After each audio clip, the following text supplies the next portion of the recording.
नमस्कार, डेप्थ न्यूजमा तपाईलाई स्वागत छ। म रोहित भण्डारी। समसामयिक खास एक विषयको उजागर, चिरफार र त्यसको भित्री यथार्थको सटीक चित्रण हो डेप्थ न्यूज। दर्शकवृन्द, एकात्मक केन्द्रीय शासनले दूर दराजमा विकास पुग्न सकेन र सन्तुलित विकास हुन सकेन भनेर सङ्घीय शासनको परिकल्पना गरिएको हो। 62-63 को जनआन्दोलन पश्चात मुलुकलाई सङ्घीय संरचनामा लाने निर्णय गरेका हुन् दलहरूले र सङ्घीय लोकतान्त्रिक गणतन्त्र निर्माणको चरणमा मुलुक छ। यो अवस्थामा सङ्घीयता लामो समय टिक्न नसक्ने जबरजस्त आवाज उठाउन थालिएको छ। केही राजनैतिक दलका केही नेताबाट सङ्घीयताको आयु 30-40 वर्षभन्दा लामो नरहेको टिप्पणी हुन थालेको छ। हामी सङ्घीयताको अभ्यासमा छौँ, त्यसैले मुलुक अब सङ्घीयताबाट पछाडि फर्कन सक्दैन। यो सबैलाई प्रष्ट हुँदा हुँदै पनि किन सङ्घीयताको आयु निर्धारण गर्ने काम भइरहेको छ? सङ्घीयता र यसका बारे भइरहेको पछिल्लो टीका टिप्पणी आजको डेप्थ न्यूजमा।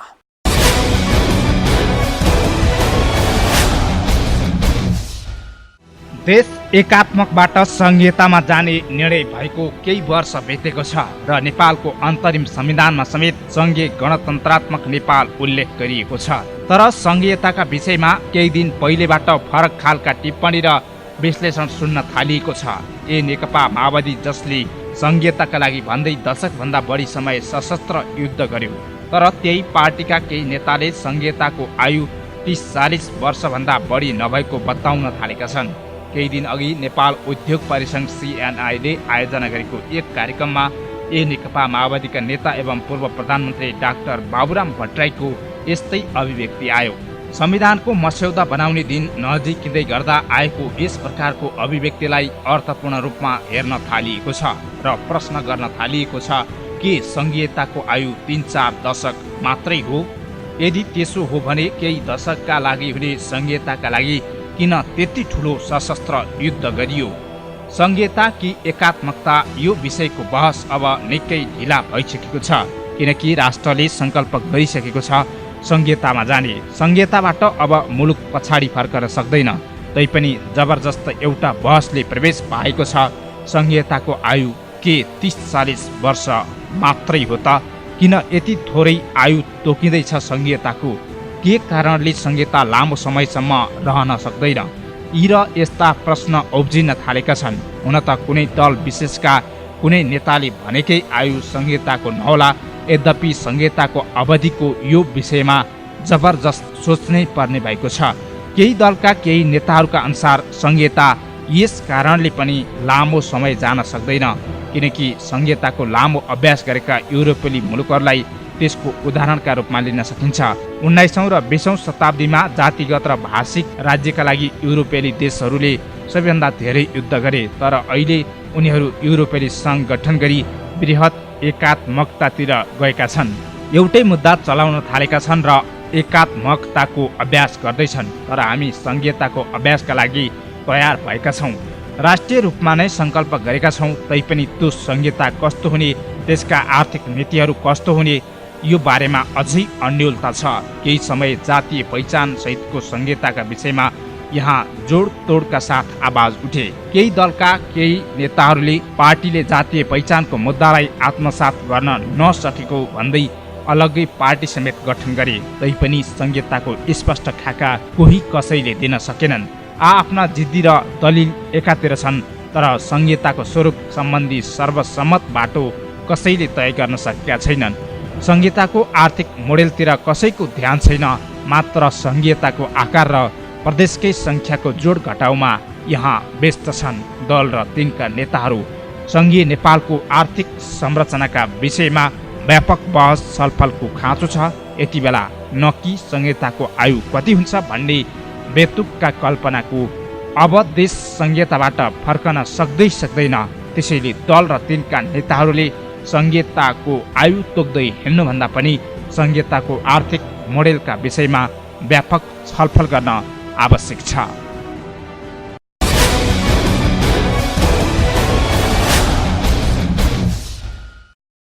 सङ्घीयताको बहस चलेको पनि लामो समय भइसकेको छ।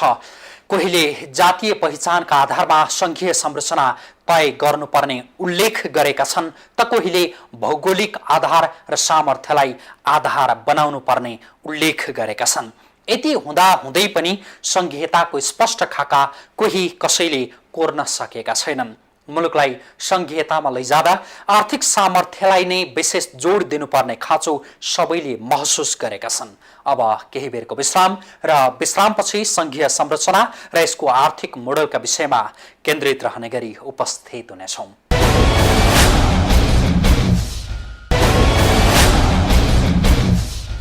विश्रामपछि स्वागत छ। यति बेला तपाईँ डेप्थ न्युज हेर्दै हुनुहुन्छ र आजको कार्यक्रममा हामी सङ्घीयताको विषयमा चलाउनु पर्ने बहस र यसको आर्थिक मोडलका विषयमा केन्द्रित छौँ। मुलुक सङ्घीय संरचनामा जाने भएपछि सबैको ध्यान अबको आर्थिक मोडल कस्तो हुनुपर्ने भन्नेतिर केन्द्रित हुनुपर्ने हो। सङ्घीय प्रदेशको जोड घटाउमा मात्र लागेका दलहरूले अब सङ्घीय नेपालको आर्थिक संरचनाका विषयमा व्यापक बहस छलफल चलाउनु पर्ने खाँचो छ। थप चर्चा अबको यो रिपोर्टमा।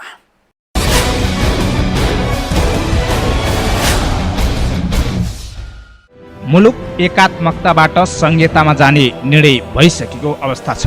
संविधान लेखनसँगै संघीयताका विषय पनि अगाडि बढेका छन्। तर यति बेला संघीयताको तुक नहुने जस्ता तर्क पनि सँगसँगै गुन्जन थालेका छन्। संघीयताको वकालत गर्नेहरू नै यो लामो समय टिक्दैन भनेर टिक्का टिप्पणी गर्न थालेका छन्। मुलुक सङ्घीय लोकतान्त्रिक गणतन्त्रमा प्रवेश गरिसकेपछि पनि यो विषयमा तुक देखिन्न भन्नु खाली तर्कका लागि तर्क मात्र हुनेछ। राष्ट्रिय योजना आयोगका सदस्य तथा अर्थविद चन्द्रमणि अधिकारी त्यस्तै धारणा राख्छन्। संहिताको सन्दर्भमा एउटा कुरा चाहिँ के छ भने हिजोको दिनमा संहिताको जुन कुराहरू उठ्थ्यो सन्तुलित विकास भएन, कतिपय वर्ग समुदाय परिवार जाति बहिष्कृत भए भन्ने किसिमले भोलिका दिनमा आर्थिक प्रशासनिक र राजनीतिक अधिकार चाहिँ सबै वर्ग र क्षेत्रमा पुगोस्, सबैले समान अवसरले विकास हुने मौका चाहिँ त्यो क्षेत्रीय हिसाबले पनि पाओस्, कर्णालीले पनि त्यतिकै पाओस्, सगरमाथाले पनि त्यतिकै पाओस्, काठमाडौँले पनि त्यति पाओस्, बाजुराले पनि त्यतिकै पाओस् भन्ने दृष्टिकोणबाट संघीयताको कुरा उठ्या हो। अब संघीयता चाहिँ एउटा कुरा के हो भने संघीयता आफैमा त्यो कुनै मौलिक प्रशासन होइन, त्यो चाहिँ प्रशासनको एउटा तरिका हो। र कहिलेकाहीँ हामी के बिर्सिन्छौँ भने हामी कहीँ पनि संघीयतालाई ल्याएर लोकतन्त्रको पर्यायवाचीको रूपमा लिइन्छ, त्यो पनि होइन।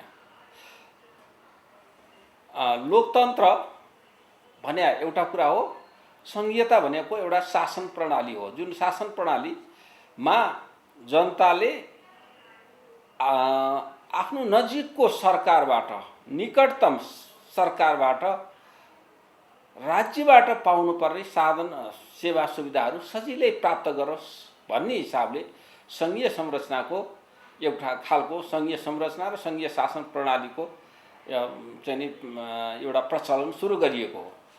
र यसरी हेर्दाखेरि बाबुरामजीले भन्नुभएको कुरोमा पनि भोलिका दिनमा हुन सक्छ। तर संघीयता सामान्य विषय भने होइन, यो प्राविधिक विषय हो। यसको व्यवस्थापकीय कुशलता प्राप्त गर्न सक्नुपर्छ अनि व्यवहार पनि सोही किसिमको हुनुपर्छ। होइन भने बाहिर सार्वजनिक भएका तर्क सत्य साबित नहोलान् भन्न पनि त सकिन्न। सङ्घीय शासन प्रणालीमा चाहिँ एउटा संविधानमा आधारित अत्यन्त प्राविधिक, अत्यन्त व्यवस्थापकीय कौशलता अनि राजनीतिक सुझबुझ र सोच चाहिने व्यवस्था हो।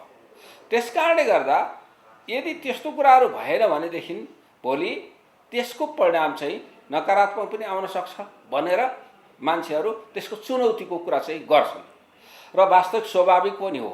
तर मैले अघि भने संघीयताको कुरा गर्दाखेरि सङ्घीय संरचना हामी संघीयता जुन उद्देश्यले निर्माण गर्न खोजेका छौँ, जुन कारणले संघीयता खोजेका छौँ, भोलि त्यो कारणले गर्दा भनौँ न प्राविधिक सूचना प्रविधिको कारणले गर्दा हामी त धेरै नजिक भइसक्यौँ। विभेद भयो, सन्तुलन भएन, बहिष्करण भयो, अनि केन्द्रबाट चाहिँ नि शासित भयो। केन्द्रबाट शासित गर्दा ती दूरदराजका ठाउँहरूमा त्यस्तो कुराहरू पुग्न सकेन, अधिकारहरू पुग्न सकेनन्। राजनीतिक अधिकार, प्रशासनिक अधिकार र आर्थिक चाहिने अधिकारहरू पुग्न सकेनन् भने खण्डमा हामीले भोलिका दिनमा यो अहिलेको चाहिँ आधुनिकीकरणको कारणले गर्दाखेरि ती सबै सुविधाहरू दिन सकिने अवस्था भयो। नजिकको सरकारको अनुभूति प्राप्त गर्न सक्ने अवस्था भयो भने त सङ्घीयता नहुन पनि सक्छ त्यति बेला। त्यसकारणले सङ्घीयता सधैँ भइरहेछ भन्ने, अकण्टक हुन्छ भन्ने विषय पनि होइन, नभई हुँदैन भन्ने पनि विषय होइन र हुँदाखेरि त्यसले बिगार गर्छ भन्ने पनि होइन। एउटा सन्तुलित ढङ्गले पूर्वाग्रह बिना कुरा गर्ने हो भने अहिले चाहिँ नेपालको अन्तरिम संविधानले नेपालको अबको संविधान भनेको सङ्घीय गणतन्त्रात्मक सङ्घीय गणतन्त्र भएको लोकतान्त्रिक संविधान दिन्छु भनेर भनिएको छ नि त। त्यसकारणले गर्दा अहिलेलाई यसबाट फर्किने कुरा हुँदैन। नेपाललाई अहिलेलाई सङ्घीयता चाहिन्छ, किनभने हिजो जुन खालको आवश्यकताको महसुस गरियो र 62-63 को दोस्रो जनआन्दोलन भयो र त्यसपछिका चाहिँ दिनहरूमा सङ्घीयताको माग भएर आयो। तर एउटै कुरा चाहिँ के हो भने सङ्घीयताको निर्माण गर्दा, एउटा चाहिँ सङ्घीय संरचनाको निर्माण गर्दाखेरि हामीले चाहिँ नि त्यसमा विवेक पुर्याउनुपर्छ, त्यसमा कौशलता देखाउनुपर्छ। अन्यथा त्यो बोझिलो व्यवस्था हो, यो प्राविधिक व्यवस्था हो। संविधानका ले त्यसलाई स्पष्ट रूपमा अधिकारहरूको, सरकारका तहहरूको बिचको अधिकार स्पष्ट पारिदिनुपर्छ। विशेष गरेर हामीले शासन सञ्चालन भावनामा बहेर चल्ने कुरा होइन। शासन सञ्चालन गर्नको लागि साधन र स्रोतको आवश्यकता पनि पर्दछ। साधन र स्रोत आवश्यकता पर्छ भनेपछि भोलि ती साधनहरू हामीले कहाँबाट ल्याउने भनेपछि तपाईँलाई अहिले एउटा म चाहिँ नि सङ्घीयमा नजाने भन्ने त अब छैन, अहिले सबैले स्वीकार गरिसकेका विषय हो। यहाँ मुख्य कुरा सङ्घीय प्रदेश कतिसम्म हुँदा ठेक्न सक्छ अनि अधिकारको बाँडफाँडको विषयलाई नै प्रमुख प्राथमिकता दिनुपर्छ।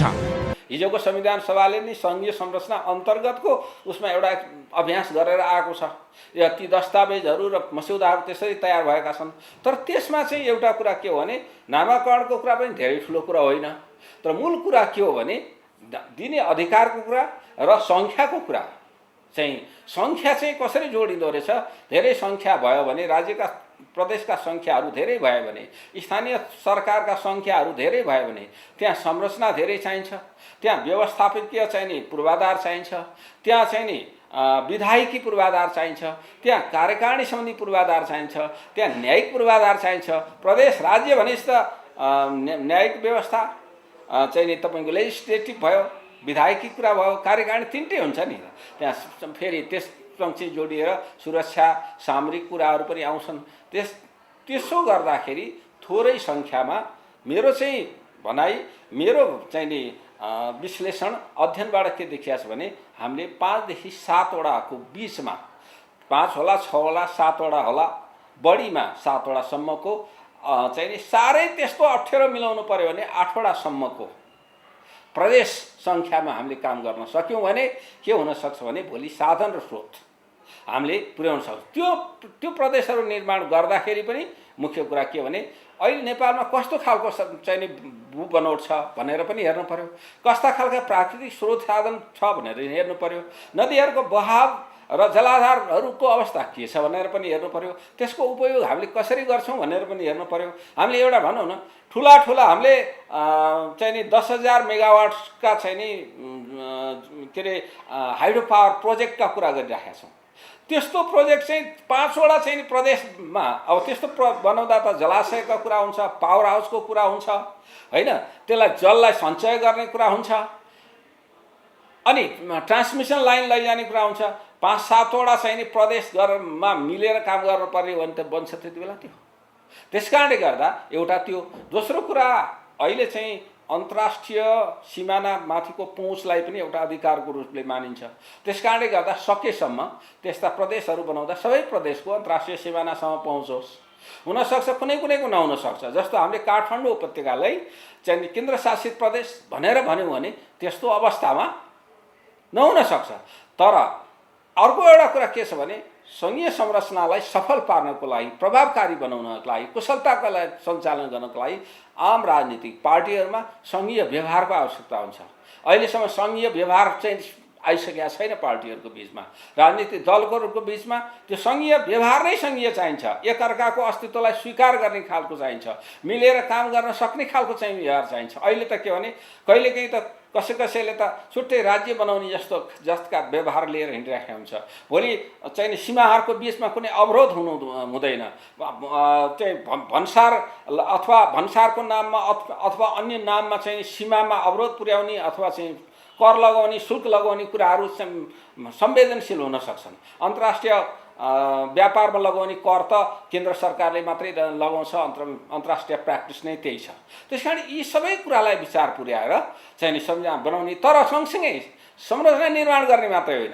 मुख्य कुरा दलहरूले यो बुझ्नुपर्छ कि संहिताको आर्थिक मोडलको बहस यति बेला सान्दर्भिक हुनेछ। वास्तवमा भन्ने हो भने स्रोत, साधन र सम्भावनाहरूको सदुपयोगमा दूरदृष्टि सहितको दीर्घकालीन आर्थिक नीति नहुनुको परिणाम हामी दोहोरो अङ्कको तानाबाना बुन्न मात्र विवश छौँ।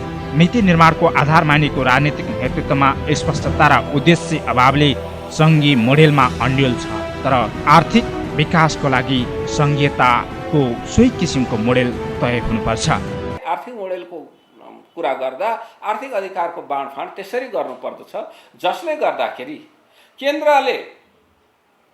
केन्द्रले अभिभावकको रूपमा काम गर्न पनि सकोस्, चाहिँ तल्ला तहका प्रदेश र स्थानीय तहका राज्यहरूले पनि न्यूनतम कुराहरू आफ्नै साधन र स्रोतबाट पुरा गर्न सकुन्। अब त्यसरी प्रदेशहरू निर्माण गर्दाखेरि कहिलेकाहीँ कुनै प्रदेशको चाहिँ आर्थिक उपार्जन गर्ने क्षमता बढी हुन्छ, कसैको कम हुन्छ। त्यसरी सन्तुलन, त्यस्तो कुरालाई सन्तुलन गर्नको लागि राजस्वको बाँडफाँड कसरी गर्ने त?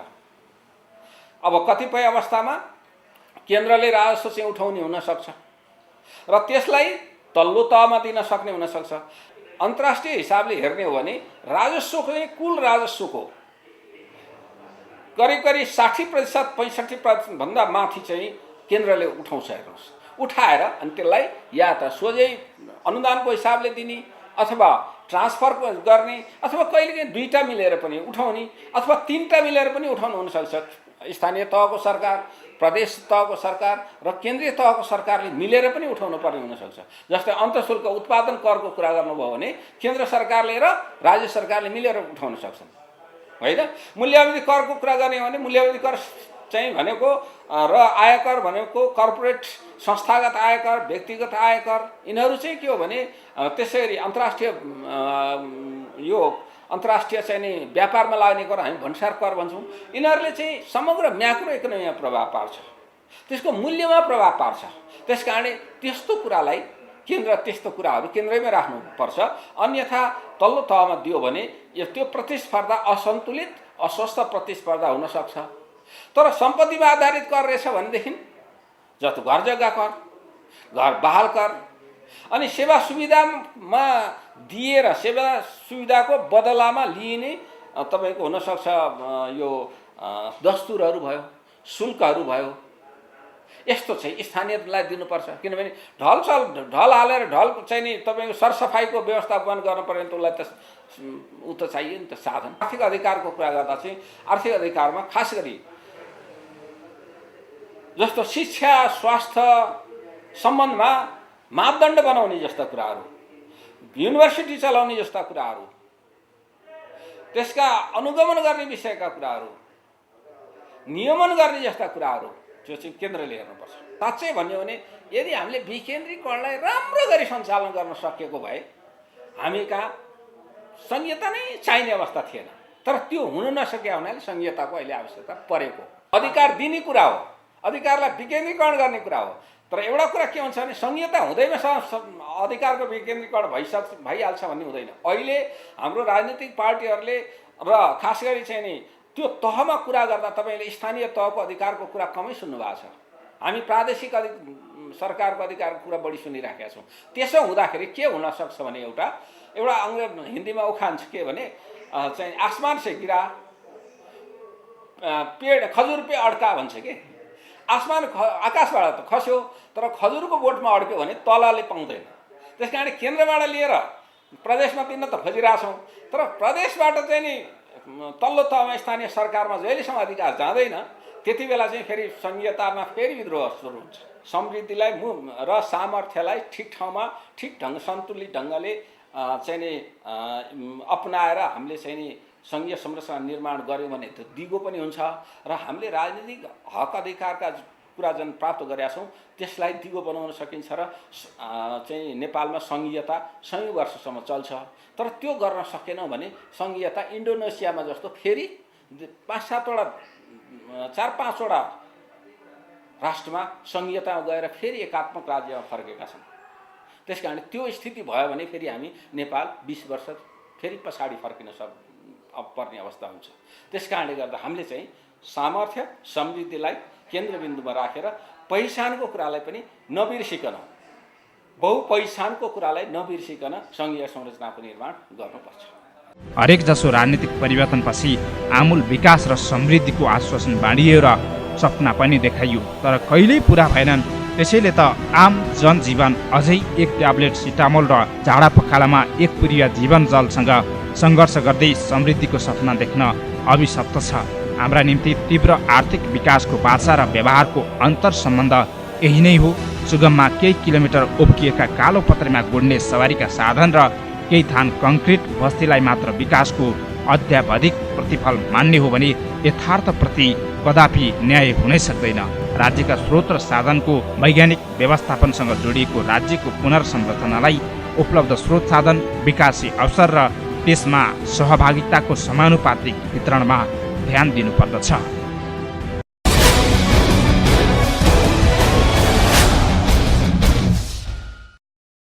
हो, सबैतिरको सन्तुलित विकास र अधिकारको विकेन्द्रीकरण गर्नका लागि सङ्घीयताको आवाज उठेको हो। केहीले अहिलेकै व्यवस्थालाई पनि बेठिक भनेका छैनन्, तर पनि मुलुक सङ्घीय संरचनामा जाने निश्चित भएपछि व्यवहारिक सङ्घीय संरचनाका विषयमा सोच्नुपर्छ। आर्थिक सामर्थ्य र समृद्धिलाई केन्द्र भागमा राखेर मुलुकलाई सङ्घीय संरचनामा लैजानुपर्ने आवश्यकता छ र त्यसका लागि विशेष रूपमा दल र तिनका नेताहरूले सोच्नुपर्छ। हवस् त, समसामयिक खास एक विषयको उजागर, चिरफार र त्यसको भित्री यथार्थको सटिक चित्रण डेप्थ न्युज आजलाई यति नै। हामी सबै बिदा भयौँ। माउन्टेन टेलिभिजन हेर्दै रहनुहोला। नमस्ते।